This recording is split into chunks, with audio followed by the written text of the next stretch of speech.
कि डूबते हुए शहर को कम से कम नाम दे देना। डूबते हुए शहर को कम से कम नाम दे देना। बेरोजगारों को कोई काम दे देना। डूबते हुए शहर को कम से कम नाम दे देना। जो है खाली बेरोजगार, उन्हें कुछ काम दे देना। जो थक गए हैं उनके हाथों में जाम दे देना। जो थक गए हैं उनके हाथों में जाम दे देना। जो है इंतजार में, उन्हें उनके पैगाम दे देना। मोची को मरम्मत का वाजिब दाम दे देना। मोची को मरम्मत का वाजिब दाम दे देना। गुनहगारों को उनके लायक एक इल्जाम दे देना। मोची को मरम्मत का वाजिब दाम दे देना। गुनहगारों को उनके लायक इल्जाम दे देना। हर दिन को खत्म करने से पहले शाम दे देना। क्या बात। शाम देना हम भूल गए हैं आजकल। हर दिन को खत्म करने से पहले शाम दे देना। देखो तो आसान है खुश रहना, कुछ करना नहीं है। देखो तो आसान है खुश रहना, कुछ करना नहीं है। बस आती हुई हंसी को अंजाम दे देना।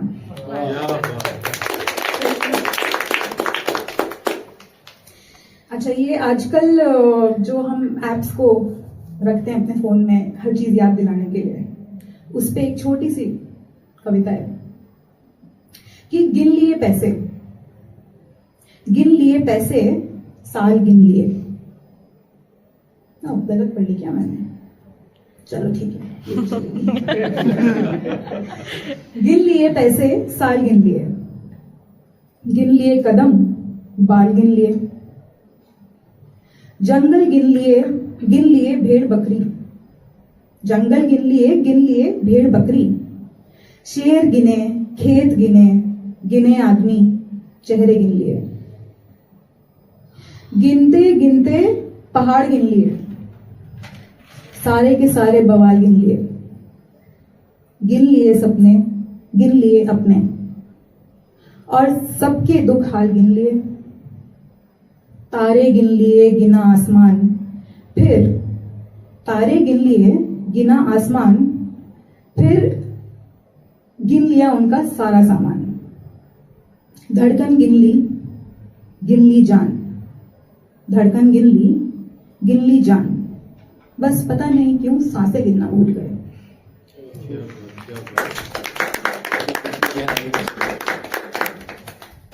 अब वो एप्स वाला भी। सॉरी, एप्स वाला भी। हाँ, वो मैं मुझे एक सेकेंड दीजिए, ढूंढना पड़ेगा।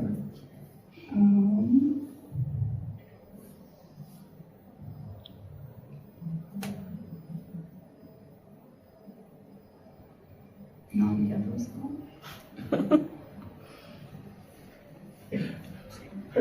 याद रखने के लिए ऐप नहीं है। यही तो है, आप बताइए।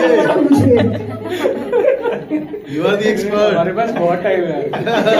उनका तो एआई खुद इंक्वायर कर रहा है। पहले आप अपनी टेस्ट लिस्ट बताओ। हाँ, ये वाली है। यस, बहुत छोटी सी है कि दवा पीली दारू पीली।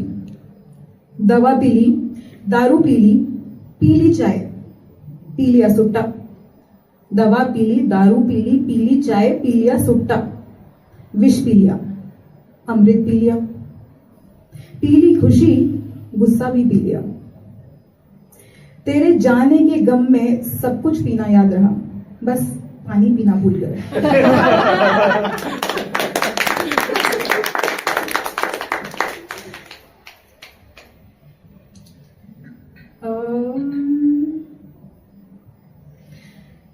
ओके, थोड़ी सीरियस हो जाएगी, चलेगा क्या? सफेद कमीज भी है लास्ट में। हाँ, लास्ट में सफेद कमीज। इसके बाद हाँ, जितना मर्जी सुनाइए। ठीक है। ये आई थिंक मैंने 7-8 साल पहले लिखी थी, पर मुझे लग रहा है अभी भी काफी रेलेवेंट है, एटलीस्ट मेरे लिए तो। कि नींद कहां से आएगी? नींद कहां से आएगी? किसी भोर के तारे की तरह तड़के 4 बजे क्या उतरेगी वो अंतरिक्ष के रहस्यों से? या दोपहर के खाने की थाली में परोसी जाएगी, या फिर भीगना पड़ेगा मुझे मध्यरात्रि के तूफान के बाद अचानक गिरती बारिश में। कौन करेगा आह्वान, देगा घोषणा उस समय के ठीक पहले जब नींद आने वाली होगी, ताकि मैं बंद कर लूं अपनी आंखें और सोच की खिड़कियां दोनों ही, और कुछ देर के लिए नकार दूं अस्तित्व अपने अंदर के कौतूहल, संताप, हिचक, क्रोध, जलन, लाचारी, सहानुभूति, बेचैनी, घृणा और असंतोष का। कुछ देर के लिए नकार दूं अस्तित्व अपने अंदर के कौतूहल, संताप, हिचक, क्रोध, जलन, लाचारी, सहानुभूति, बेचैनी, घृणा और असंतोष का, और नहीं देखूं उस वक्त रोजमर्रा की तुच्छ और गंभीर दोनों ही बातों पर होने वाली ओछी राजनीति, और न दूं ध्यान इस बात पर कि जल रहे हैं जंगल और जानवर खा रहे हैं प्लास्टिक, और हमारे घर में इस वक्त कम से कम 50 चीजें ऐसी हैं जो प्लास्टिक से बनी हैं और बायोडिग्रेडेबल नहीं हैं, और शायद हमें उनकी जरूरत भी नहीं, ताकि मैं और नहीं खोदूं अपनी आत्मा के उस छेद को जिसकी गहराई अब भी हम सब की, सॉरी गाइस, जिसकी गहराई अब भी हम सब के दिल में होते छेद की गहराई से कम है। और नकार दूं इस बात को कि कैसे बढ़ रहे हैं हम कीटाणुओं की तरह दिन पर दिन, जनसंख्या और आत्महनन दोनों में ही, और हम कैसे काट रहे हैं गले और लगा रहे हैं चूना और दबा रहे हैं हर उस चीज को जो दबाई जा सकती है, ताकि चलती रहे खरीद फरोख्त निजी और सामूहिक दोनों ही स्तरों पर। पता नहीं मैं कौन हूं और कहां खड़ी होती हूं, पर यह सच है कि ना तो मैं हत्या कर सकती हूं, ना मैं होते हुए देख सकती हूं, पर क्या जरूरत पड़ने पर मैं रोक पाऊंगी होते हुए किसी की हत्या, और क्या नींद के आने पर मैं सचमुच चुन पाऊंगी सभी चुनावों के बीच सिर्फ सो जाने को।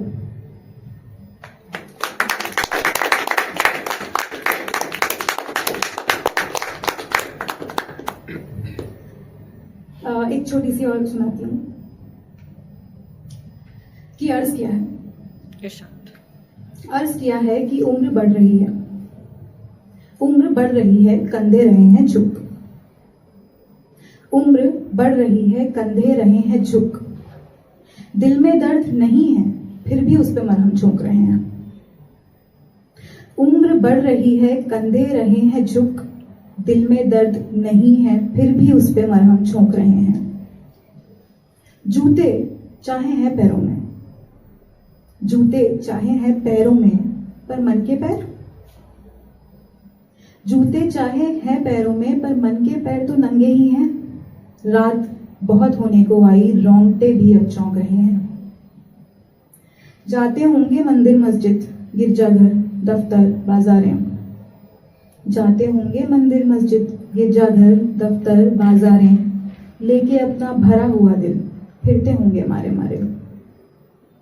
जाते होंगे मंदिर मस्जिद गिरजाघर दफ्तर बाजारें, लेके अपना भरा हुआ दिल फिरते होंगे मारे मारे। रास्ता चाहे जो भी पकड़ो खाली आंखें बता रही हैं, भीतर भीतर से तो लेकिन हम सब घर ही लौट रहे हैं, भीतर भीतर से तो लेकिन हम सब घर ही लौट रहे हैं।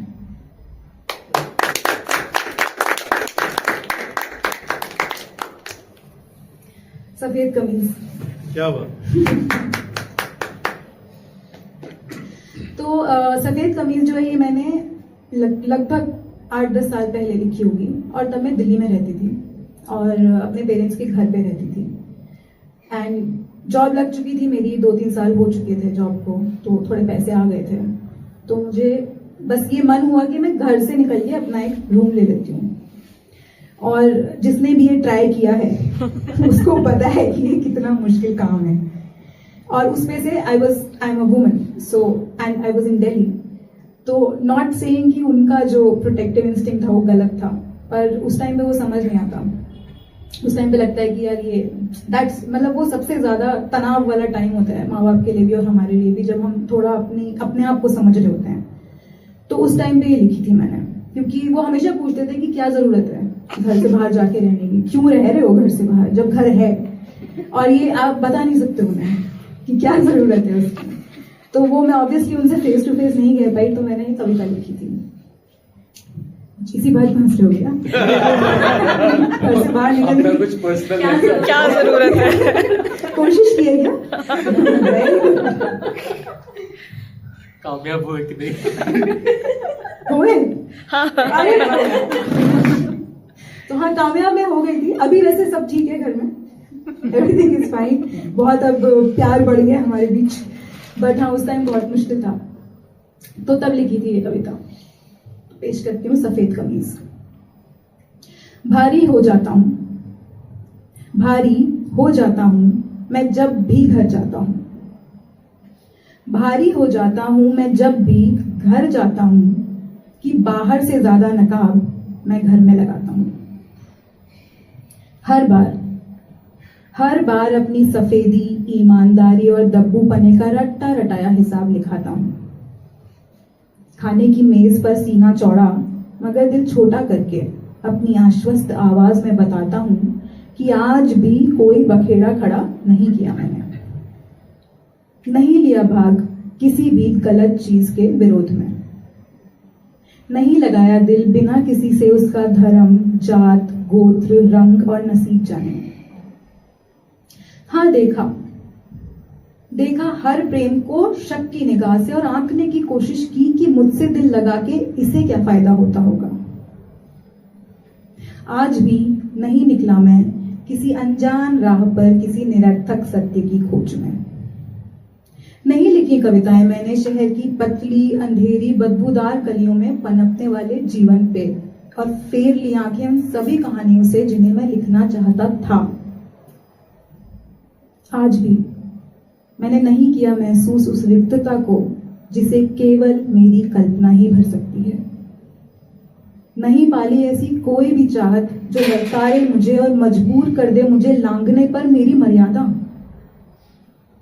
क्यों?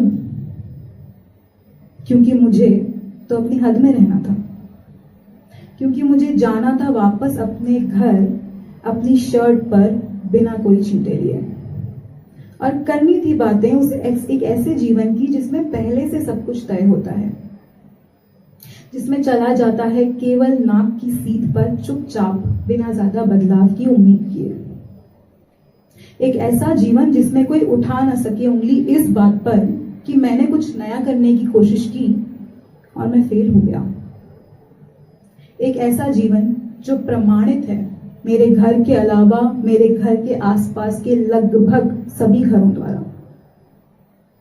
एक इस्त्री की हुई सफेद कमीज सा जीवन जिसे डर है हर वक्त किसी एक ऐसी करवट बैठ जाने का जो शायद उसके लिए ज्यादा उपयुक्त है, मगर उस तरह बैठने से कमीज की इस्त्री खराब हो जाएगी।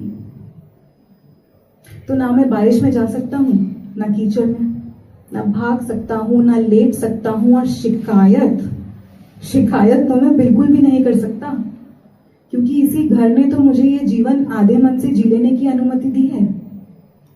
इसीलिए मैं बस एक निश्चित गति पर सीधे मुंह चला जा रहा हूँ, ये सच अपने मन में निरंतर छुपाए कि मुझे बाहर की गंदगी से ज्यादा डर अपने घर की सफाई से लगता है।